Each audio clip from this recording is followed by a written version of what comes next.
بسم اللہ الرحمن الرحیم۔ السلام علیکم سامعین کرام، آج کا بیان حضرت ابراہیم علیہ السلام کی مہمان نوازی کی فضیلت کے بارے میں ہے۔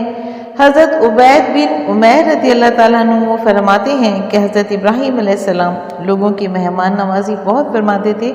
ایک دن اسی غرض سے کسی کی تلاش میں نکلے، لیکن کوئی ایسا نہ ملا جس کی مہمان نوازی کریں، تو واپس گھر لوٹے اور وہاں ایک اجنبی آدمی کو کھڑا پایا۔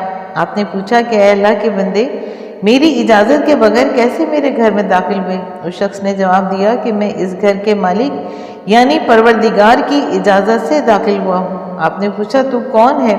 تو جواب دیا کہ میں ملک الموت ہوں۔ اللہ نے مجھے اپنے بندوں میں سے ایک بندے کے پاس بھیجا ہے تاکہ میں اس کو خوشخبری دوں کہ اللہ نے اس کو اپنا دوست منتخب کر لیا ہے۔ حضرت ابراہیم علیہ السلام نے بڑی بے چینی اور محبت اور شوق کے عالم میں پوچھا کہ وہ کون ہے؟ اللہ کی قسم اگر تو مجھے اس کا پتہ بتا دے تو وہ خواہ دنیا کے آخری کنارے میں ہو، میں اس کے پاس پہنچوں گا، پھر ہمیشہ کے لیے اس کا پڑوسی بن کر رہوں گا، حتیٰ کہ موت آ کر ہمارے درمیان فراق و جدائی کر دے۔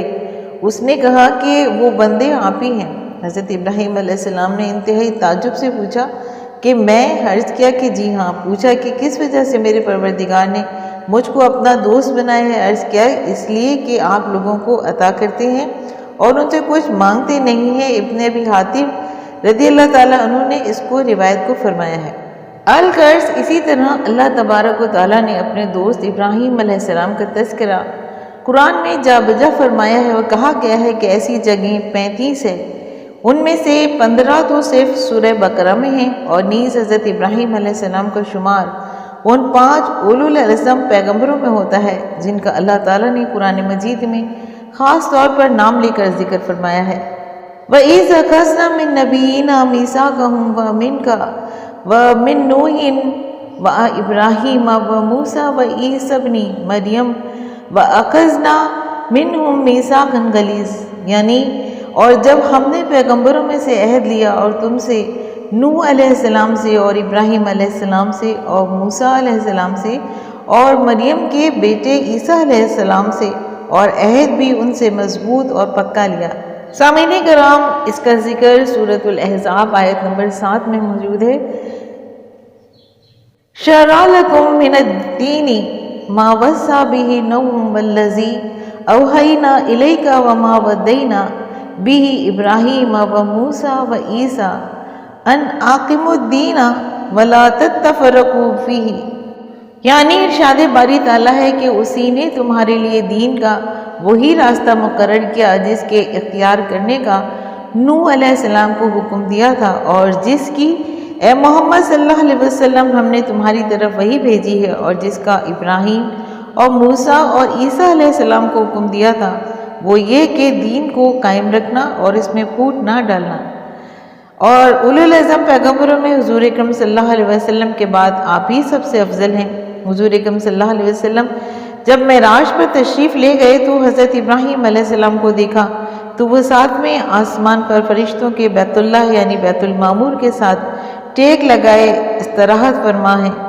سبحان اللہ، وہ بیت المعمور جس میں ہر روز 70,000 فرشتے داخل ہوتے ہیں اور اس کا طواف کرتے ہیں، لیکن پھر کبھی قیامت تک کسی فرشتے کی دوبارہ طواف کرنے کی باری نہیں آتی۔ سامعین کرام، حضرت ابو ہریرہ رضی اللہ تعالیٰ عنہ سے مروی ہے کہ رسول اکرم صلی اللہ علیہ وسلم نے فرمایا کہ بے شک کریم ابن کریم ابن کریم یوسف بن یعقوب بن اسحاق بن ابراہیم خلیل الرحمن ہے، اور اس کا ذکر مسند احمد اور بخاری شریف میں موجود ہے۔ اور موسیٰ علیہ السلام پر ابراہیم علیہ السلام کی افضلیت پر وہ حدیث بھی دلالت کرتی ہے جس میں حضور اکرم صلی اللہ علیہ وسلم نے فرمایا کہ میں نے تیسری دعا اس دن کے لیے چھوڑ دی ہے جس دن تمام مخلوق میری طرف رغبت کرے گی، حتیٰ کہ ابراہیم علیہ السلام بھی، اور یہی وہ مقام محمود ہے جس کے بارے میں نبی اکرم صلی اللہ علیہ وسلم نے فرمایا کہ میں روز قیامت کو اولاد و آدم علیہ السلام کا سردار ہوں گا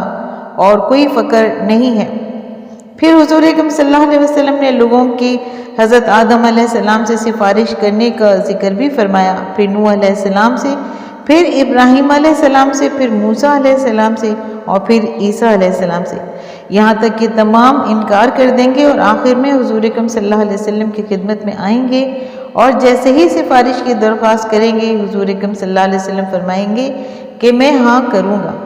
حضرت ابو ہریرہ رضی اللہ تعالیٰ عنہ سے مروی ہے کہ رسول اکرم صلی اللہ علیہ وسلم سے پوچھا گیا کہ لوگوں میں سب سے زیادہ باعزت کون سے ہیں؟ فرمایا جو سب سے زیادہ متقی ہے۔ لوگوں نے عرض کیا کہ ہم اس بارے میں سوال نہیں کر رہے۔ تو حضور اکرم صلی اللہ علیہ وسلم نے فرمایا کہ پھر لوگوں میں سب سے زیادہ باعزت اللہ کے پیغمبر یوسف علیہ السلام ہے، جو ابن نبی اللہ ابن خلیل اللہ ہے۔ لوگوں نے پھر عرض کیا کہ ہم اس کے متعلق بھی سوال نہیں کر رہے۔ آپ نے پوچھا تو کیا عرب کے قبیلوں کے بارے میں تم سوال کر رہے ہو؟ عرض کیا جی ہاں۔ فرمایا کہ ان میں سے جو جاہلیت میں اچھے تھے یعنی آگے تھے وہ اسلام میں بھی اچھے ہیں، لیکن جب وہ سمجھدار ہو جائیں۔ اس کا ذکر بخاری شریف میں ہے۔ حضرت ابن عباس رضی اللہ تعالیٰ عنہ سے مروی ہے کہ رسول اکرم صلی اللہ علیہ وسلم نے فرمایا کہ لوگ قیامت کے دن ننگے بدن اٹھائے جائیں گے اور سب سے پہلے جس کو لباس پہنایا جائے گا وہ حضرت ابراہیم علیہ السلام ہوں گے۔ اس کا ذکر بھی مسند احمد میں ہے اور صحیحین میں بھی ہے۔ بعد ازاں حضور اکرم صلی اللہ علیہ وسلم نے یہ آیت مبارکہ تلاوت فرمائی، کما بدانا اول خلق نعیدہ۔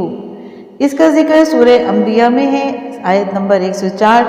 جیسے کہ ہم نے پہلی مرتبہ پیدائش کی اسی طرح دوبارہ لوٹائے جائیں گے۔ حضرت کعب بن اجرہ وغیرہ صحابہ رضی اللہ تعالیٰ عنہ کہتے ہیں کہ ہم نے عرض کیا کہ یا رسول اللہ، آپ پر سلام بھیجنے کا طریقہ تو ہم نے جان لیا، لیکن ہم آپ پر درود کیسے بھیجیں؟ تو حضور اکرم صلی اللہ علیہ وسلم نے فرمایا کہ کہو کہ اللہم صلی علی محمد وعلی آل محمد کما صلیت علی ابراہیم وعلی آل ابراہیم انک حمید مجید، اللہم بارک علی محمد وعلی آل محمد کما بارکت علی ابراہیم وعلی آل ابراہیم انک حمید مجید۔ یعنی یہاں بھی حضور اکرم صلی اللہ علیہ وسلم کے ساتھ ساتھ حضرت ابراہیم علیہ السلام پر بھی درود بھیجا گیا، اور یہ حضرت ابراہیم علیہ السلام کی عرفہ و اعلیٰ شان کو ظاہر کرتا ہے کہ تمام انبیاء علیہ السلام کو چھوڑ کر حضور اکرم صلی اللہ علیہ وسلم کے ساتھ حضرت ابراہیم علیہ السلام کا نامی ذکر کیا گیا۔ سامعین کرام، اللہ تعالیٰ نے حضرت ابراہیم علیہ السلام کی تعریف میں فرمایا کہ وہ ابراہیم الذی وفا، یا سورہ نجم میں، اور ابراہیم علیہ السلام نے اپنے رب کے احکام کو پورا ادا کر دیا۔ اسی طرح حضرت ابراہیم علیہ السلام کی اطاعت و شاعری بھی ملاحظہ کیجیے کہ اس کی تفسیر میں علماء نے فرمایا ہے کہ حضرت ابراہیم علیہ السلام کو جو حکم ملے انہوں نے سب بحسن خوبی سر انجام دیے اور ایمان کے تمام شعبے اور خصلتوں پر پوری طرح کارمند رہے، اور عظیم الشان اور بڑے بڑے اہم کام سر انجام دینے میں وہ چھوٹے چھوٹے احکام اور ذرا سی باتوں کے آداب سے بھی غافل نہیں رہتے تھے، اور بڑی بڑی مصلحتیں ان کو چھوٹی چھوٹی باتوں سے نہیں بھلاتی تھیں۔ سامعین کرام، امید کرتی ہوں کہ آپ کو حضرت ابراہیم علیہ السلام کی مہمان نوازی کی فضیلت اور عظیم پیغمبر کی باتیں جان کر آپ کی علمی معلومات میں یقیناً اضافہ ہوا ہوگا۔ اگر آپ کو آج کا میرا یہ بیان پسند آیا ہے تو آپ اپنے چینل فضائل اسلام کو لائک اور سبسکرائب کیجیے اور ساتھ لگے بیل آئیکن کو پریس کیجیے تاکہ آئندہ آنے والی ایسی ہی معلوماتی ویڈیوز کا نوٹیفیکیشن آپ کو سب سے پہلے ملے۔ شکریہ۔